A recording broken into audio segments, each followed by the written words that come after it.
না, আয় না দোস্ত। কি করিস? আয় না। সে তুই সমস্যা নাই, আমি কিন্তু দাঁড়াই, আমি কিন্তু চলে যাবো। হ্যাঁ তুই কি দেখ কিন্তু তুই চল না না দোস্ত প্লিজ। আমি যেখানে না চল প্লিজ দোস্ত, আমি কি একা একা যাবো নাকি? চল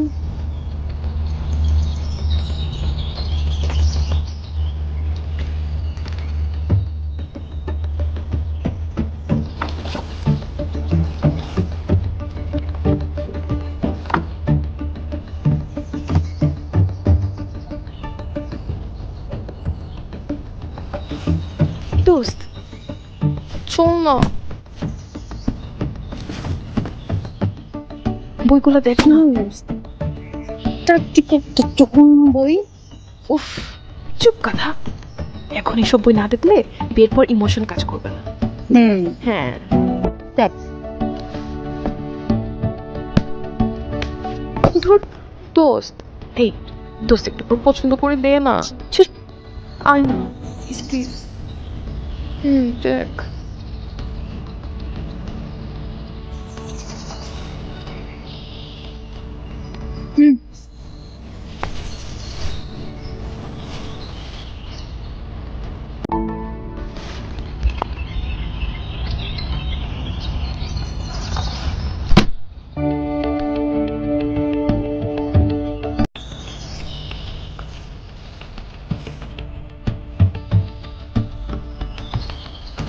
ভাই এটা কত? 200। 100 দিব। না না 120 টাকা দেন। 100 দিব ভাই, 100 রাখেন। আচ্ছা দেন। ধ্যাৎ, এটা কোনো বই হলো?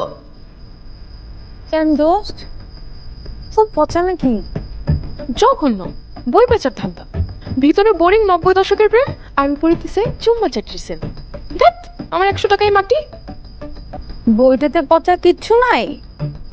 না রে, ভিতরে প্রথম প্রেমের নিটল গল্প, তারপর চিঠি আদান প্রদানে গল্প শেষ। Typical boring love story. কি বই রে রুবি? আর বলো না আন্টি, সেদিন একটা বই কিনলাম, ভাবলাম পরীক্ষা শেষ, এখন আরাম করে বই পড়ার অভ্যাসটা করে ফেলবো। কিন্তু কিসের কি, ওপরে হুমায়ুন আহমেদের প্রচ্ছদ দিয়ে ভেতরে সব জঘন্য অশ্লীল গল্প দিয়ে রেখেছে। আমার 100 টাকাই লস। কি সাংঘাতিক!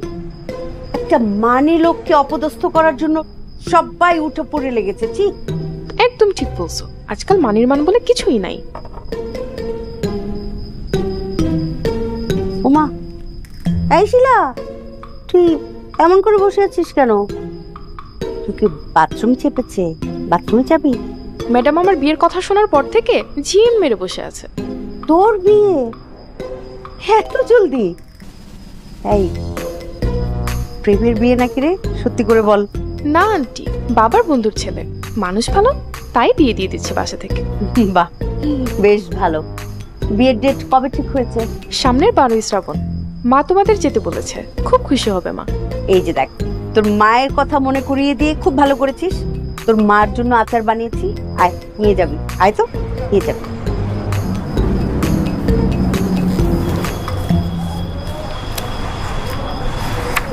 আবার এসব ছাইপাশ গল্প পড়ে কোনো উচপুকের প্রেমে পড়ে যাস না। কেয়ারফুল, আমার বিয়ের 3 দিন আগে চলে আসবি। আমি আন্টিকে বলে যাচ্ছি, গেলাম।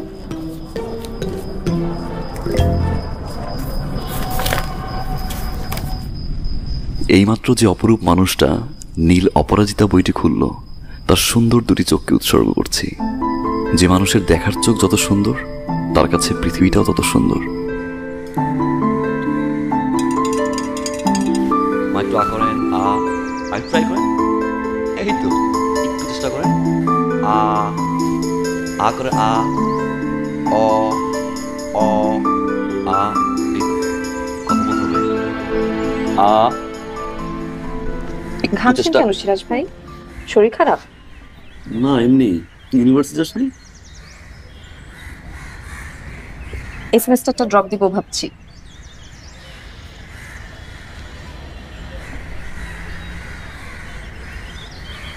তোর একটা বই নিয়ে আসছি, ঘরে আছে, আয় নিয়ে যাবি। খালাম্মা, খুব তাড়াতাড়ি সুস্থ হয়ে যাবেন। কথা বলতে হবে, কেমন? কথা বলার চেষ্টা করতে হবে, ঠিক আছে? বাঁচবো না বাবা।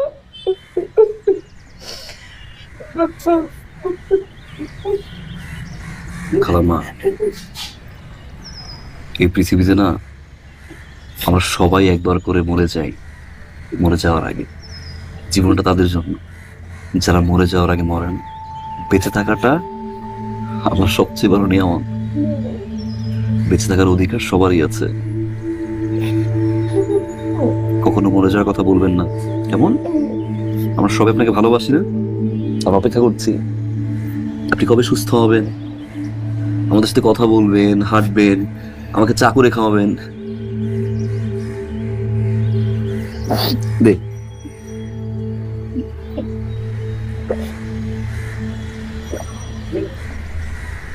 এত চিনি দেয়? বই খুঁজতে হবে না সিরাজ ভাই, আমি জানি আপনি আমার জন্য কোনো বই কেনেননি। মায়ের কথা বলতে আমাকে ডেকেছেন, তাই তো?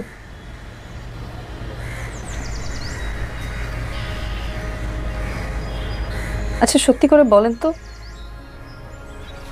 মা আসলে আর কতদিন বাঁচবে? আচ্ছা আমি তো কতবার বলছি খালাম্মার সামনে তার কোনো সমস্যার কথা বলবি না। প্রবলেম কি তোর? তুই ইউনিভার্সিটি যাচ্ছিস না কেন? 2টা টিউশনই করছি, সাথে শপিং মলের জবটাও আছে।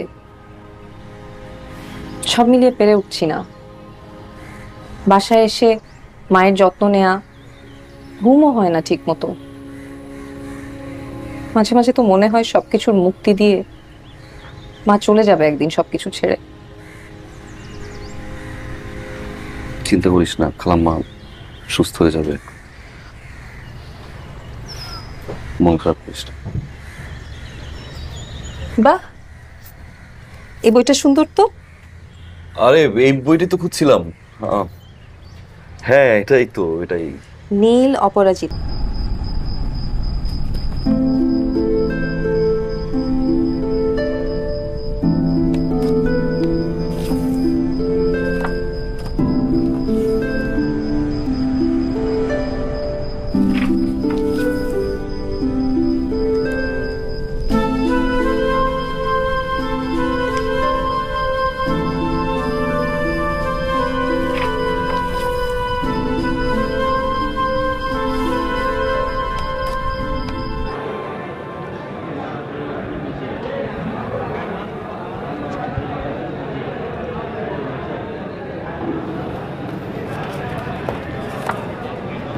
সিরাজ, তোমাকে আমি অত্যধিক স্নেহ করি, এটা তুমি জানো।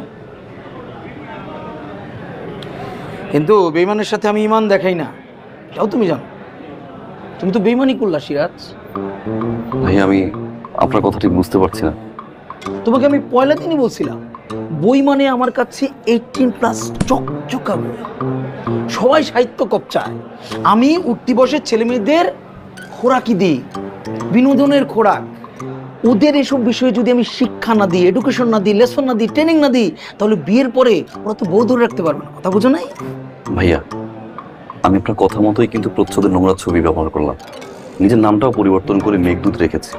আপনি আমাকে বলেছেন চুমুর শব্দ ব্যবহার করতে, আমি কিন্তু তাও ব্যবহার করেছি। জোরালো চুমু, আলতো চুমু, শহরের নিস্তব্ধতার মতো চুমুও কিন্তু ব্যবহার করেছি। ধরো মিয়া, এত চুমু লিখলে হবে? চুমুর মানে কি? চুমুর আওয়াজটাই তো তুমি দাও নাই। শব্দ লাগবে, আওয়াজ লাগবে, জোরালো আওয়াজ। এসব শব্দ ছাড়া বই আজকাল চলে না। পাণ্ডুলিপিটা নিয়ে আবার বসো, চুমু ঢুকাও, আওয়াজ ঢুকাও। এইসব বই হাতে হাতে মার্কেট পায়, মুখে মুখে ছড়ায়। আর কি নাম দিছো? নীল হারজি। এটা একটা নাম হয়েছে মিয়া? আর কি করছো শেষে? নায়িকারে মেরে ফেলছে। নায়িকা মারা গেল, গল্প মারা খেলো মিয়া। নায়িকা মারা যাবে না। শোনো, একটা ইউনিক আইডিয়া আছে। লাস্টে বিয়ে পড়ায় দাও, পালাই বিয়ে। দরকার হলে দেবুর সাথে পালাই যাবে। তারা পালাই গিয়ে একটা মনে করো 5 স্টার রেস্টুরেন্টে ঢুকে গেল, তারপরে ক্লোজ ডোর একটা হানিমুন হলো, একটা টাইট হানিমুন। বইটা শেষ করে একটা বন্ধু উজ্জীবিত হবে, সে আরেকটা বন্ধুকে পড়তে দিবে, পুরো মহল্লায় পুরো ব্যাপারটা ছড়ায় যাবে। তারপরে মুখে মুখে পুরো নামটা ছড়া যাবে। বইয়ের নাম হইতে পারে নিষিদ্ধ বাসর। নদীন ভাই, আমাদের আইডিয়া আসছে। এখন যে বইয়ের নামটা আছে নীল অপরাজিতা, এটাই থাকুক। আমি নতুন একটা পাণ্ডুলিপি আপনাকে লিখে দিচ্ছি। 27 বছরের ব্যবসা আমার। তুমি নিজেরা যত চালুমাল মনে করো, আমরা তো বোকা ভাইব না। শোনো, তোমার একটা রয়্যালটির টাকা আছে। 2000? শোনো, ওই বই যা বিক্রি হইতেছে সব হচ্ছে ওই মলাটের চোরে, ভিতরে তো কিছু নাই। এটাও মাথা রাখ। দাঁড়াও, চিঠি আসছে। এই যুগে ওই টাইপের উপন্যাস পড়ে কেউ চিঠি লিখতে পারে আমার ধারণা ছিল না।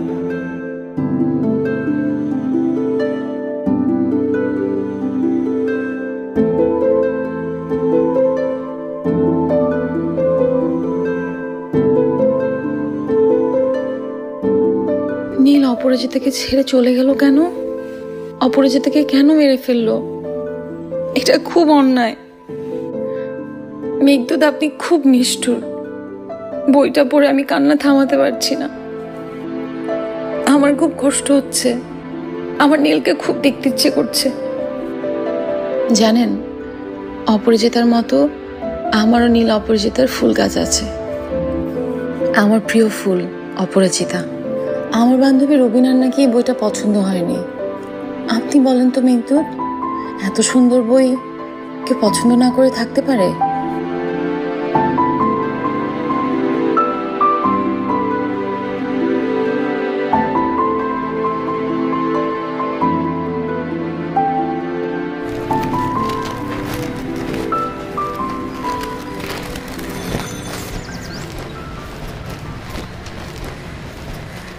চা। ভূতের মতো চমকে গেলেন কেন? আমি তো অপরাজিতার মতো লাগছে। বেগুনি কালার শাড়ি পরলে কি অপরাজিতা হওয়া যায়? বইটা শেষ করেছিলি?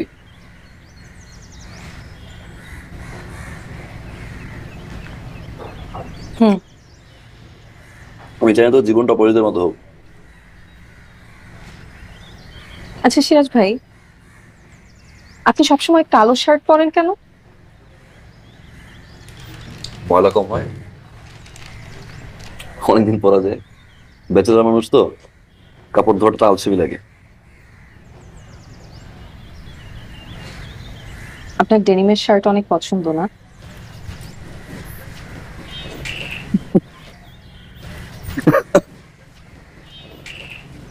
একজন লেখক তার ক্যারেক্টারকে অসম্পূর্ণ করতে নানান কিছু লিখে থাকে, আর তোরা মেয়েরাও সামান্য বিষয়গুলোকে এত বড় করে দেখিস।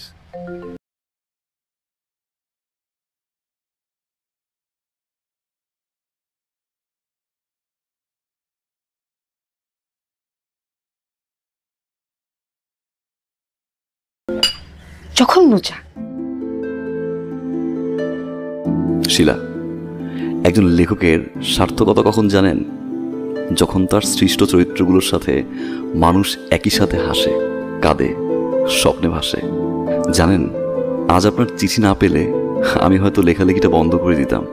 তবে আপনার জন্য আমি আবারও লিখব, আপনার জন্য লিখব। আপনি আমার প্রথম অনুপ্রেরণা। অশেষ ধন্যবাদ আপনার চিঠির জন্য। পুনশ্চ নতুন ঠিকানা থেকে চিঠি পাঠাচ্ছি, এই ঠিকানায় চিঠি পাঠাবেন।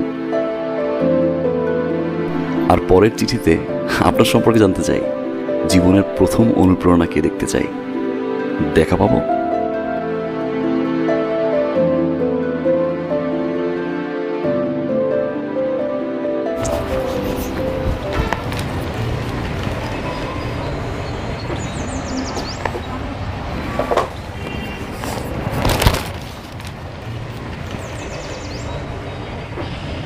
শিলা, হ্যাঁ মা, বলো। কি হয়েছে তোমার? কই কিছু না তো, কিছু না। তোমার আজকে এইচএসসি পরীক্ষা শেষ। তোমার তো বাড়িতে ঢুকবার কথা আনন্দে নাচতে নাচতে, কিন্তু তুমি চোরের মতো ঢুকছো কেন? না মা, কি বলো? তাহলে কি হয়েছে? কিছু হয়নি, আমি কিছু লুকোচ্ছি না। আমার এক্সাম তো খুব ভালো হয়েছে, আমার মনও খুব ভালো। তবে আমি লুকিয়ে লুকিয়ে একটা চিঠি নিয়ে যাচ্ছি।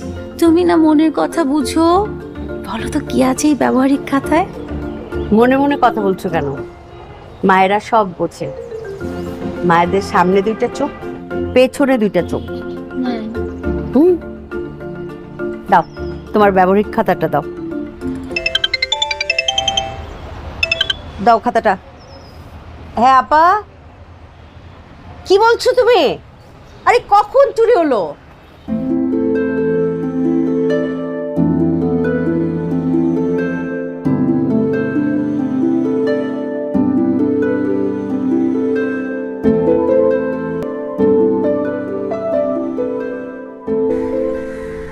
হচ্ছে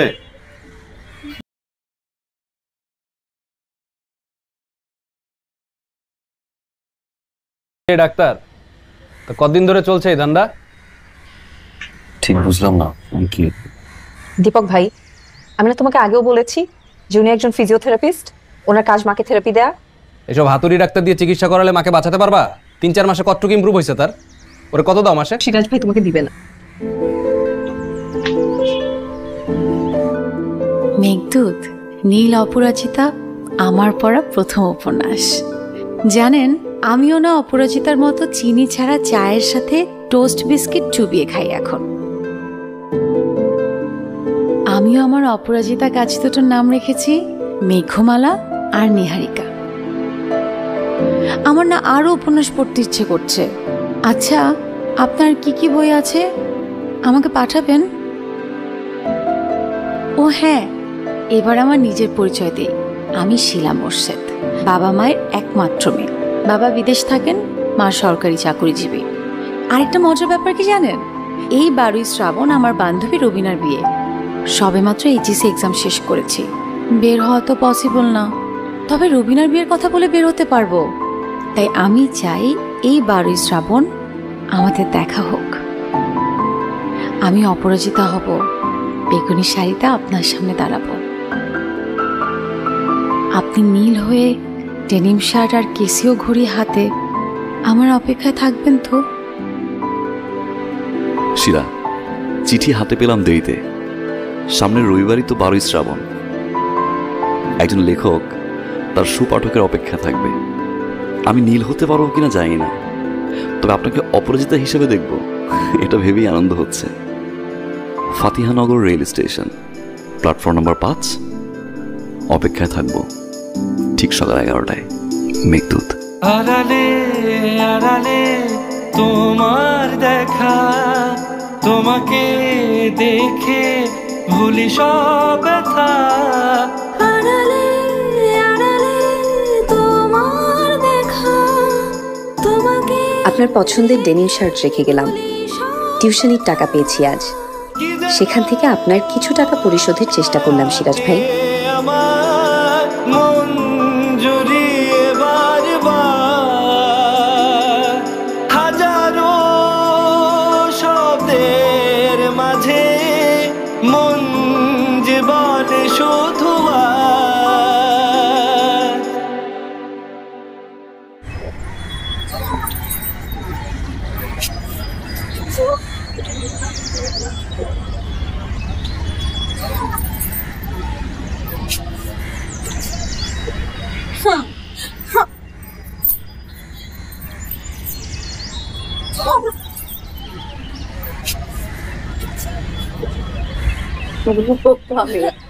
কাঁদছিস কেন? মাকে ডাকলেই পারতিস। হঠাৎ কুচি হলে শাড়ি পরাটা দেখতে সবচেয়ে ভালো লাগে। এবার গোছ। কি হয়েছে? হ্যাঁ আম্মু, আমি তোমাকে অনেক কষ্ট দিই না? মা, এত ঢং শিখেছিস কার কাছ থেকে? অপরাজিতার কাছ থেকে?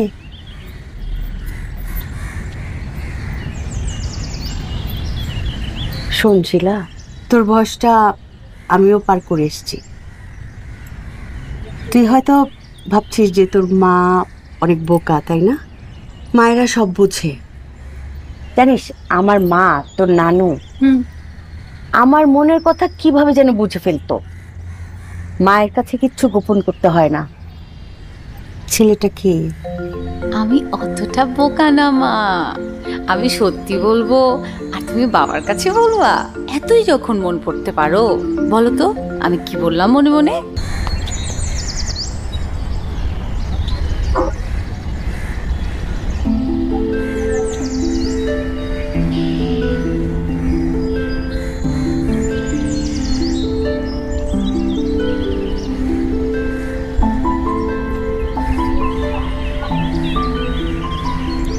বসুন না।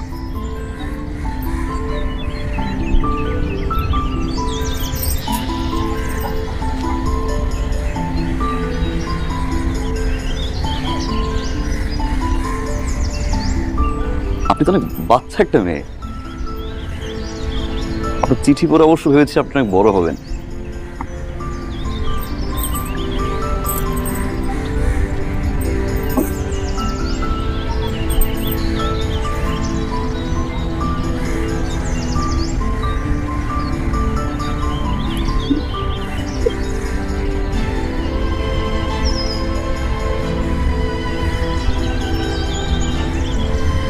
নীলের মতো আমি সুদর্শন নই।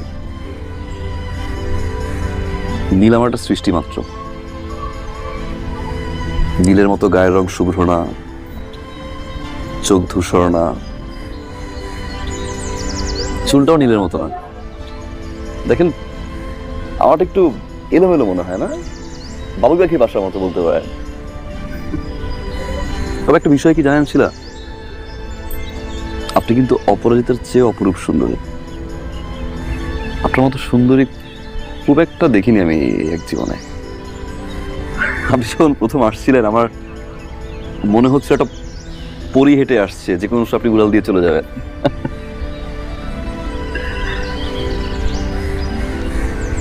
আপনি আপনার লেখা আমাকে সুন্দর করার কথা বলেন। আমি কিন্তু খুব কম মানুষের কথায় মুগ্ধ হই, কিন্তু আপনার কথায় মুগ্ধ হলাম। ধন্যবাদ। আপনার কাছে মোবাইল আছে? আমি একটু ফোন করব। জি।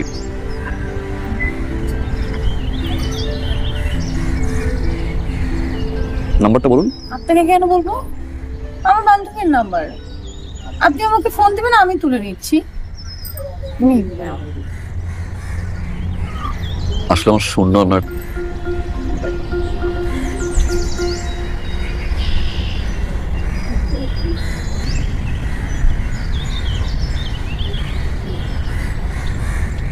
অপরাজিতাদের মন খারাপ হলে কি করে মনে আছে? রেল লাইনের সমান্তরাল দিয়ে পাখির মতো ডানা মেলে হাঁটতো। আচ্ছা, আমি না কখনো রেল লাইনের সমান্তরালে হাঁটিনি। আমাকে শেখাবেন? আমি তো নীল নই, কিন্তু মেঘদূত। আপনাকে আমি অপরাজিতা বানিয়ে ছাড়বো।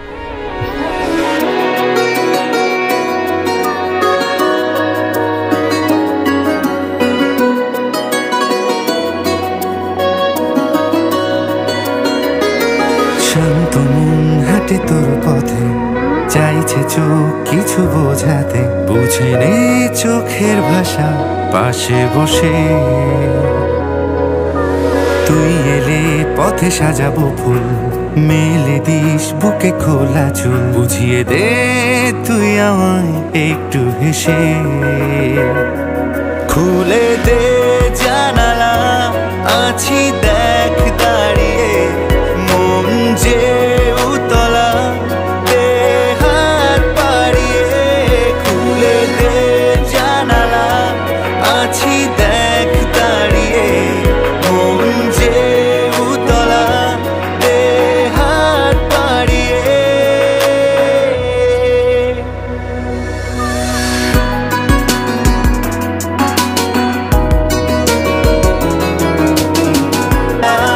দে হাত বাড়িয়ে।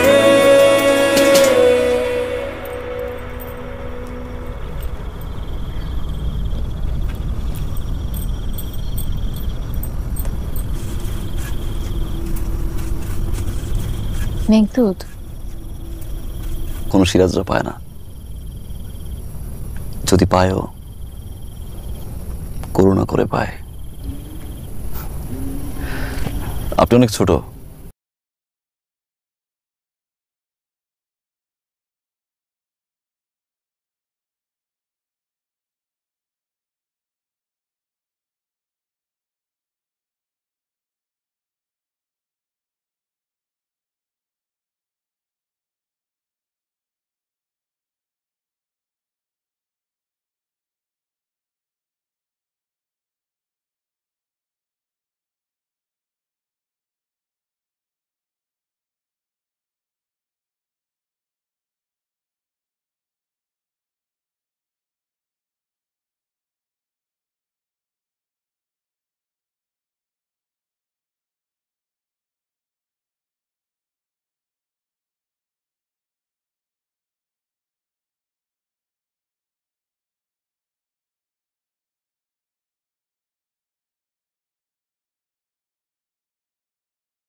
বাড়িতেই Rangapuri hair life hair oil দিয়ে।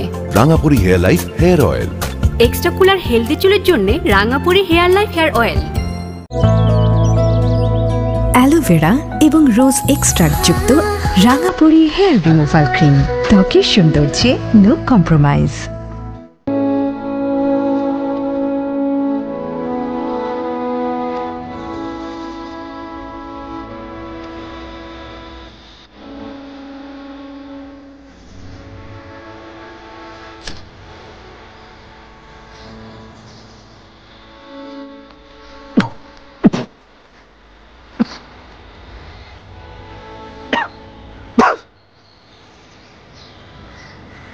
খালাম্মা কেমন আছেন?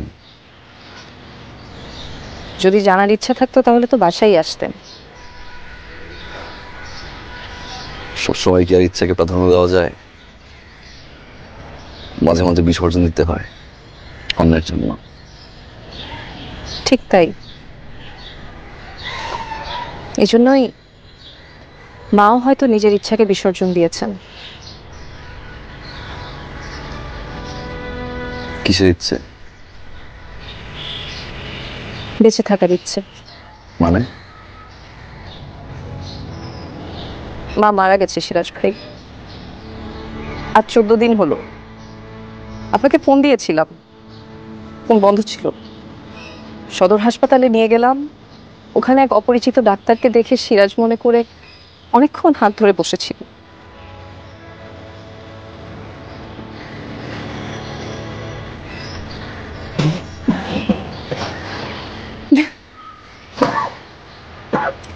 যা আপনাকে দিয়ে হয় না সেটা কেন করেন সিরাজ ভাই?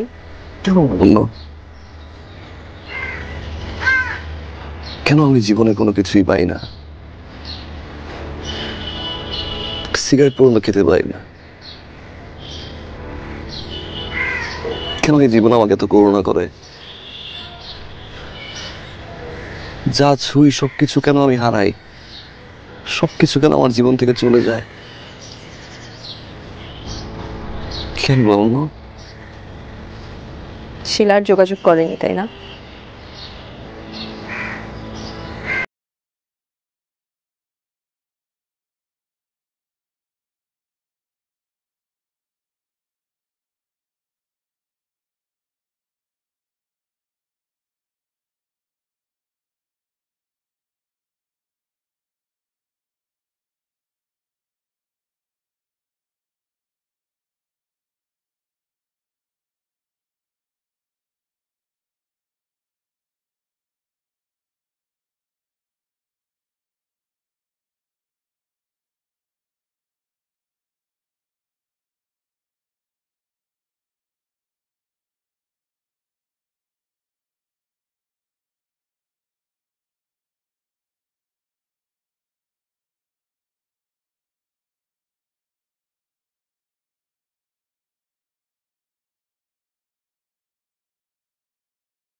শব্দের মাঝে মন যে বলে শুধু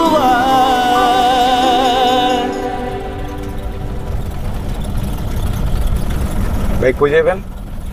বাদামতলি।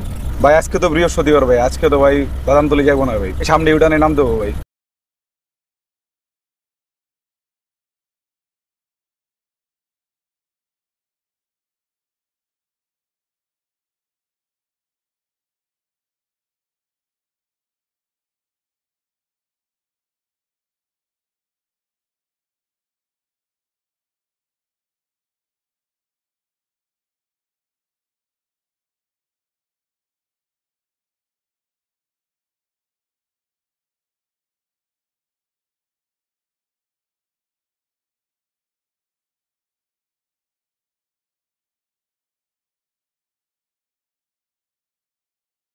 বাদামতলিতে? আমার বাস তো বাদামতলি থেকে 10 মিনিট হাঁটলে বামে যে গলিটা গেছে না পেট্রোল পাম্পের পরে, ওইটা। বাহ, ভালোই হলো, লম্বা পথ, গল্প করতে করতে যাওয়া যাবে। আচ্ছা সিরাজ ভাই, এভাবে কেউ হারিয়ে যায়? একটা কথা বলেছিলাম লাবণ্য, মনে আছে? আমার শখের জিনিসগুলো করুণা করে পাই, এরকমটাই হয়েছে আমার সাথে। মানে? লম্বা কাহিনী, পরে বলছি। এই কেমন লাগছে আমাকে? খারাপ না, পরেছেন তাহলে শার্টটা। দীপক কেমন আছে? দীপক ভালো আছে। আসলে ওর এই রকচটা আর মুখের উপর কথা বলে দেওয়ার স্বভাবটা আমি একদমই মেনে নিতে পারতাম না, কিন্তু বিয়ের পর এই মানুষটাকেই এখন অনেক ভালো লাগে। তো স্যার কোথায়? একা যাচ্ছে যে? আমি একটা এক্সাম দিতে গিয়েছিলাম, তাই ফেরার পথে আজকে একাই ফিরছি। প্রতিবার ওই সাথে থাকে, কিন্তু আজকেই ওর সাথে নেই, আর আজকেই আপনার সাথে দেখা। আচ্ছা, আপনি কি যেন বলবেন বলেছিলেন, বলেন না। শহর ছাড়ার আগে মনে আছে তোমাকে বলেছিলাম যে আমার একটা চাকরি হয়েছিল, 10,000 টাকা বেতন। বলেছিলেন তো। প্রকাশক নুরু ভাই, মনে আছে? তো সেদিন তুমি চলে যাওয়ার পরে ডিসিশন নিয়ে আমি শহর ছেড়ে চলে যাবো। পরের দিন খুব সকালে বাসে উঠে চলে যাই। মফস্বল শহরে এমন ছিমছাম গোছানো বাড়ি আর কখনোই দেখিনি। বাসার দরজায় কড়া নাড়তেই দরজা খুলল পুষ্প। আমি সিরাজ, পত্রিকার বিজ্ঞাপন দেখে, আমি ফিজিওথেরাপিস্ট, পত্রিকার বিজ্ঞাপন দেখে আমি আসছি মতো। ভিতরে এসে বসেন।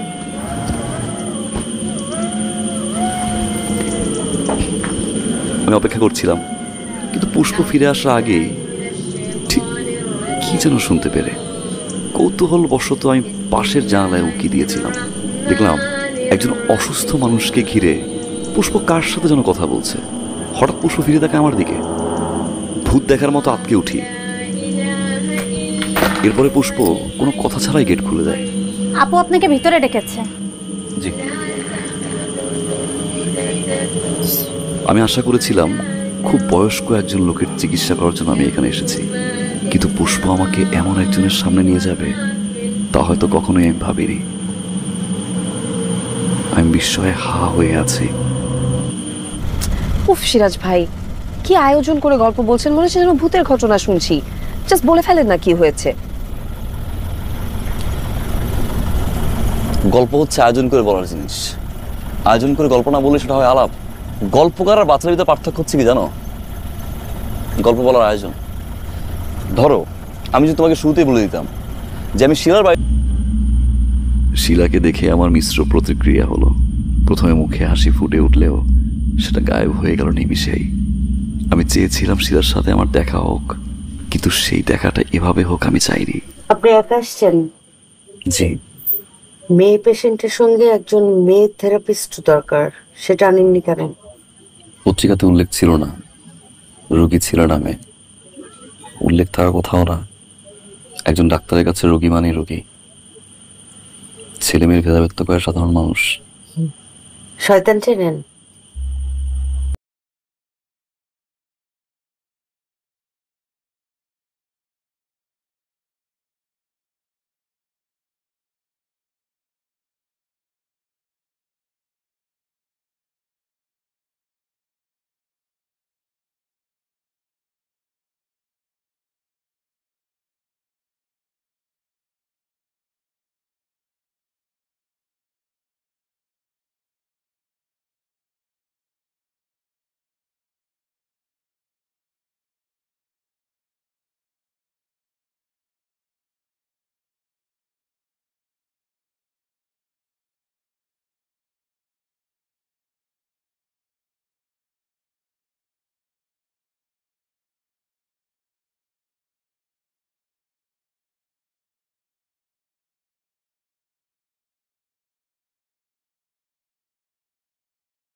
আমার যতদূর মনে পড়ে আমি একবারও শিলার নাম উচ্চারণ করিনি।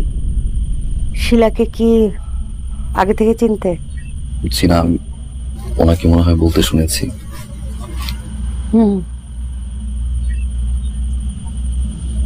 শিলার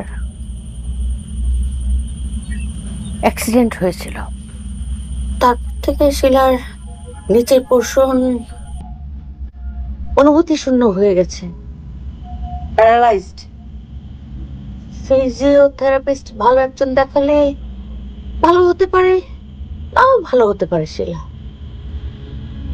কতদিন ধরে? দিন 20 হবে। বান্ধবীর বিয়ে খেতে গিয়েছিল, বান্ধবীর বিয়ে।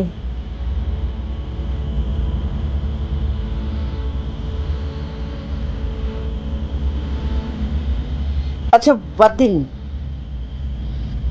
আমার মেয়ের জন্য একজন মেয়ে ফিজিওথেরাপিস্ট লাগবে। যদি আপনার পরিচিত কেউ থাকে তাকে আপনি রেফার করতে পারেন। আজ আসুন।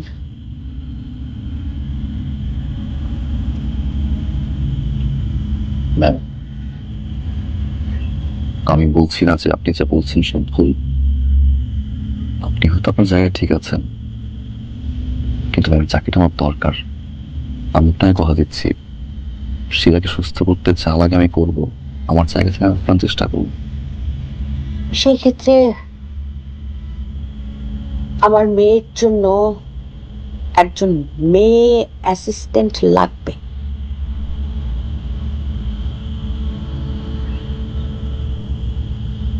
কি যেন নাম তোমার? নাম পুষ্প না? আপাতত ওনাকে দিয়ে চালিয়ে নিলে হবে, ওনার কিছু হেল্প নিয়ে।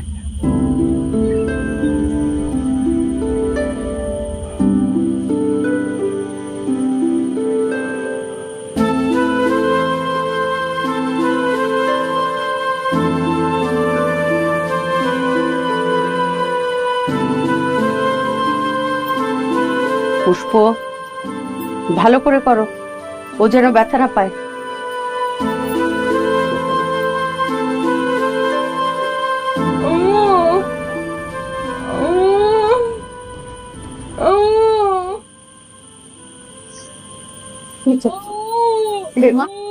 এই যে মা আছে, এই যে আম্মু আছে, আম্মু আম্মু আম্মু আছে, এই যে মা আছে, মা আছে, মা এই যে মা মা কোন ঘর।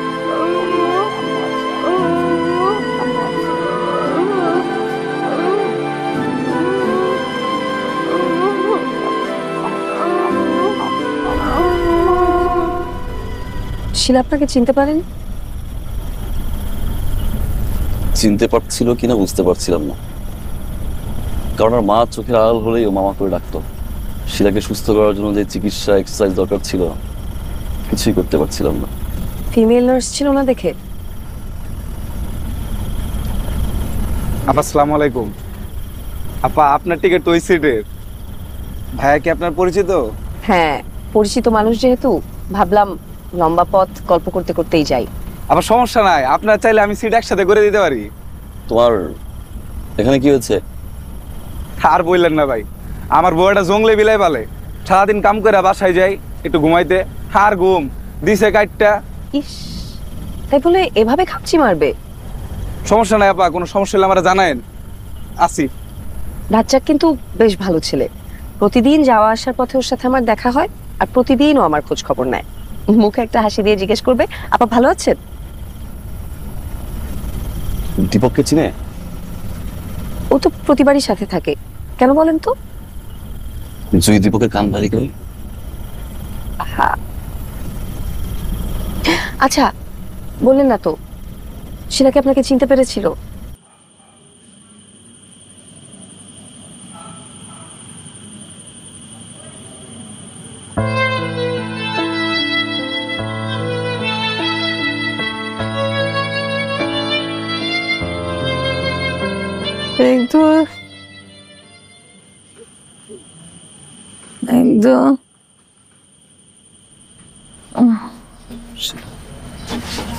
শিলা, শিলা চিনতে পারছো শিলা?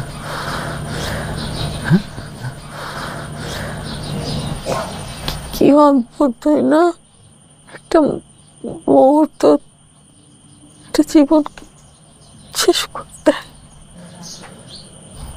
কতগুলো স্বপ্ন শেষ করে দেয়। আমি ভেবেছিলাম আমি আপনাকে দেখতে পারবো না। বাজে কথা বলবো সেটা, বাজে কথা বলতে পারেন শিলা। আমাকে বলবো সেদিন কি হয়েছিল? আমার মনে হয় না এটা কোনো অ্যাক্সিডেন্ট ছিল।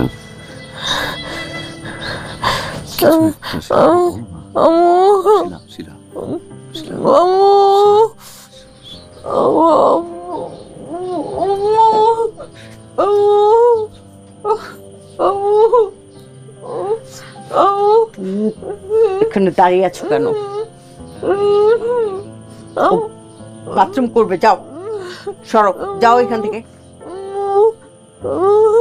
পুষ্প,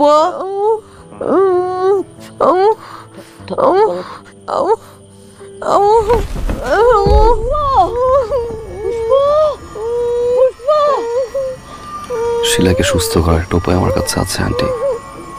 আন্টি, একজন স্বামী যদি তার স্ত্রীকে স্পর্শ করে তাহলে কি সেটা পাপ হয়?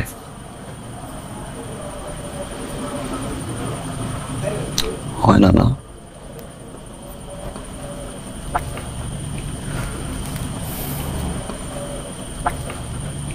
আন্টি, আমি শিলাকে বিয়ে করতে চাই। তারপর? খুব সাদামাটা একটা বিয়ে হলো আমাদের। মোমবাতি আর ফুলের গন্ধে সাজানো হলো বাসর।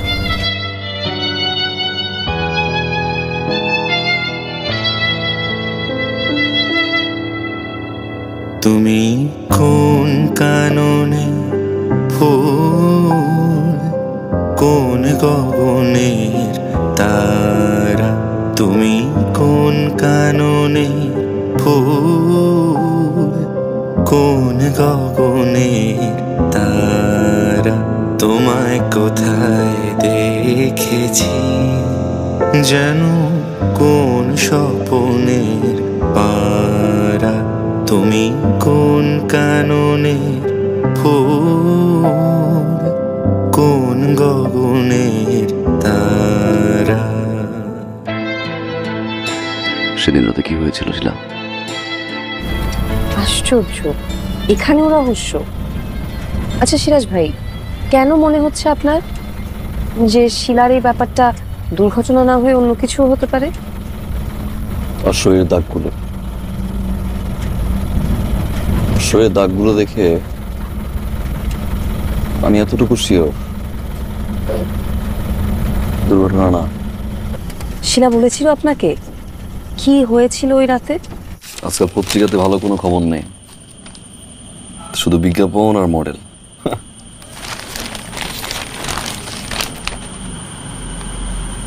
একটা ভালো খবর পেয়েছি, বাংলাদেশের জয় 6 উইকেটে, তাও ইন্ডিয়ার সাথে। ভালো খবর না?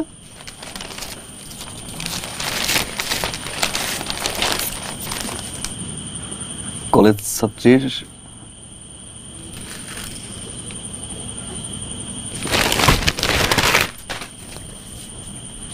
শিলা, শিলা, সেদিন রাতে কি হয়েছিল বলো না আমাকে। শিলা, বলো না সেদিন রাতে কি হয়েছিল। শিলা, শিলা আমার দিকে তাকাও। শিলা, শিলা, শিলা তাকাও আমার দিকে, তাকাও, তাকাও, শিলা, শিলা শোনো, শিলা, শিলা, শিলা বলো আমাকে, শিলা আমাকে বলো, শিলা, শিলা শোনো, শিলা, শিলা। স্টপ।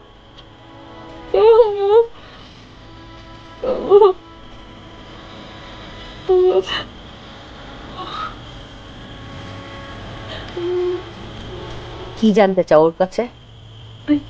আমি তো ওকে নিষেধ করেছি ওকে কিছু জিজ্ঞেস করো না। সেদিন রাতে শিলা আর শিলার স্বপ্নের মৃত্যু হয়েছিল, এটাই সবচেয়ে বড় সত্য। এর উপরে কোনো সত্য জানার দরকার নাই, জেনে কোনো লাভও নাই। ভাইয়া সামনে পেট্রোল পাম্প পার হলে ভাই ওটা নাম তো আসি লাবণ্য, সাবধানে যেও। চিন্তা করেন না, আপা প্রত্যেকদিন এই রুটে যাতায়াত করে, আর আপা আমার ভালো মতোই চিনে, তাই না আপা? আপনি একদম নিশ্চিন্তে থাকেন। ওস্তাদ সামনে রুটে দাঁড়ান, দেখা হবে শীঘ্রই। সিরাজ ভাই, আপনি সেদিন চিঠিটা পড়েননি তাই না?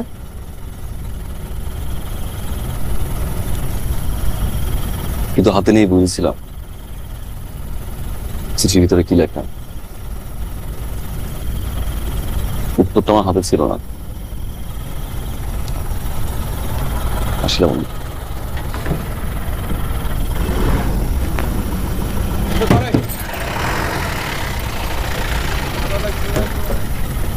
মা মারা যাবার পর নিজেকে এতটা অসহায় আর কখনো মনে হয়নি। জানি আমার প্রতি আপনার কোনো অনুভূতি কাজ করে না সিরাজ ভাই। নিরুপায় আমি তবুও আশা নিয়ে অপেক্ষায় থাকব শহরের শেষ বাস ছেড়ে যাওয়ার আগ পর্যন্ত। আপনি আসবেন?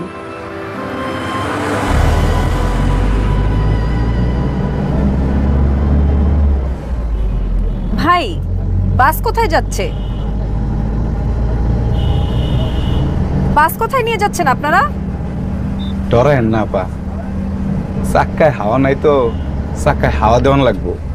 সামনে এই গ্যারেজ, আপনি বসেন। আমাকে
রাতে কি হয়েছিল সেটা তোমাকে জানতেই হবে।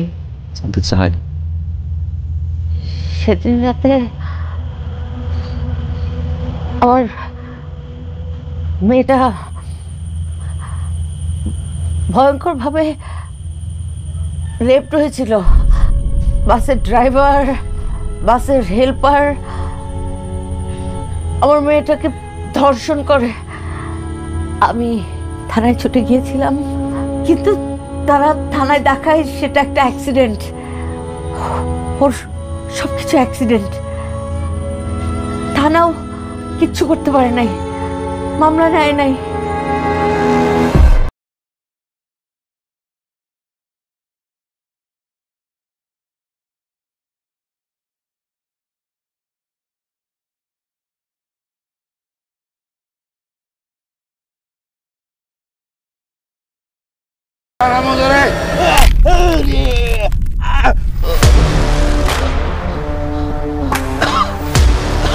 এরকম করে তোর শরীরের সব আর ভেঙে ফেলবে।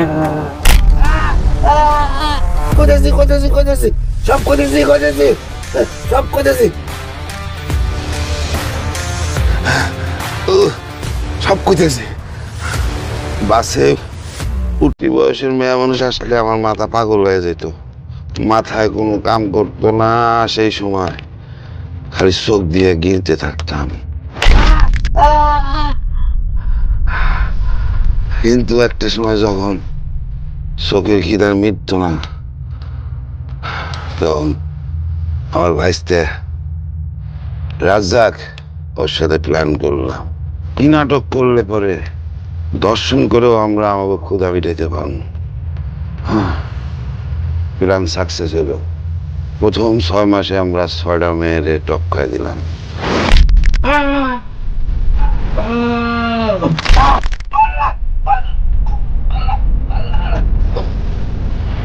কারো সাধ্য নাই যে এটা খুন না অ্যাক্সিডেন্ট ধরতে পারে।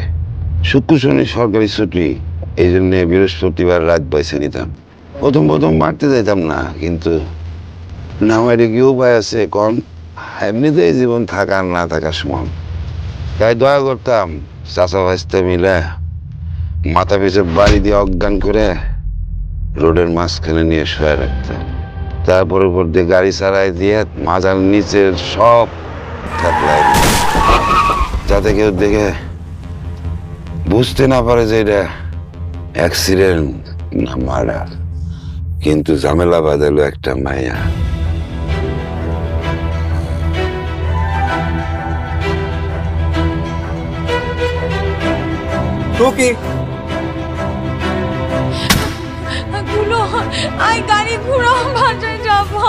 কই মাছের জান বাসার কি আকতি, আমি কোনোদিন এরকম আকতি দেখি নাই।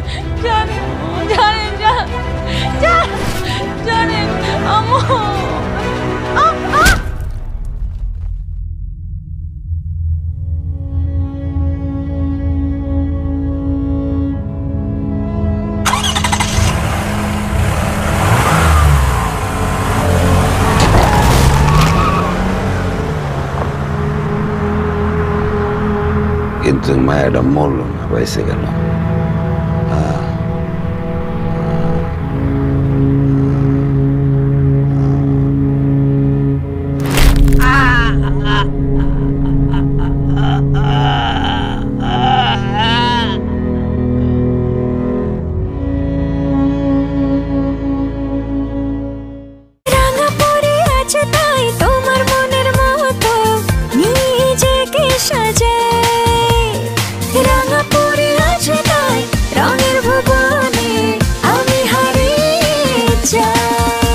রাঙাপুরি উৎসবে আনন্দে বাংলাদেশের ঘরে ঘরে।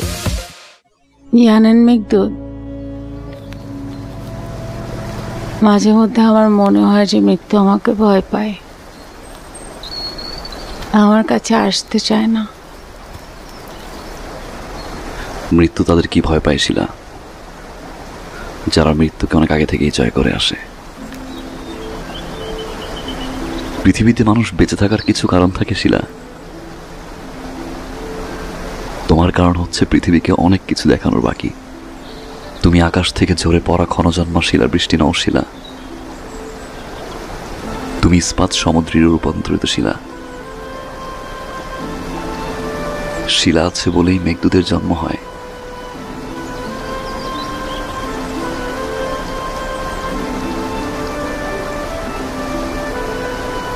আমাদের এখনো অনেক কাজ করা বাকি শিলা।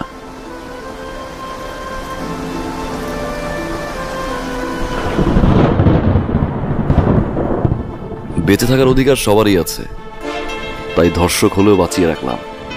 তিল তিল করে মৃত্যুকে প্রতিদিন আলিঙ্গন করার সুযোগ দিলাম।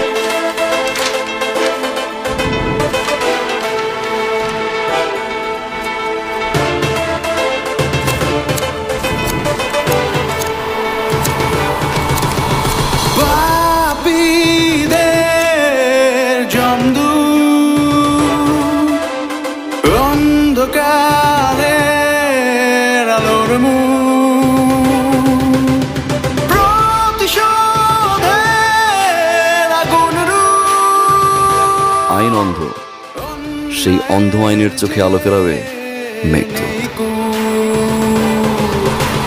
মিথ্যাকে সত্য করে ফেলবে যে মহাকাশ, আলোর ধারে কেটে ফেলবে যে অন্ধকার।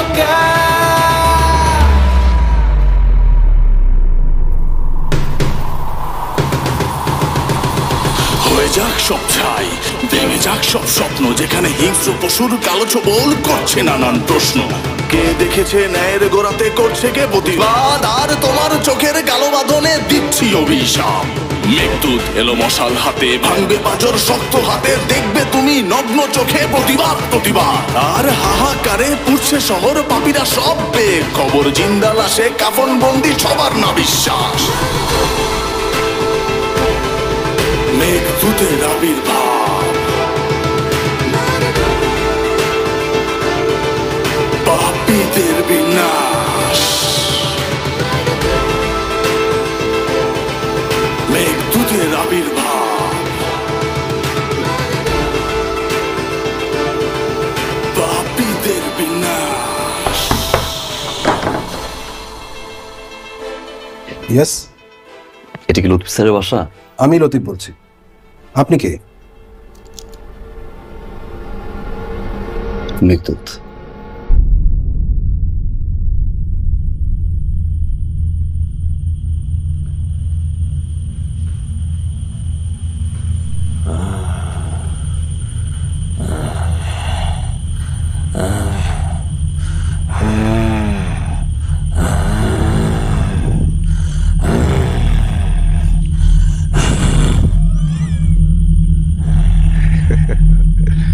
উস্তাদের দিন শেষ।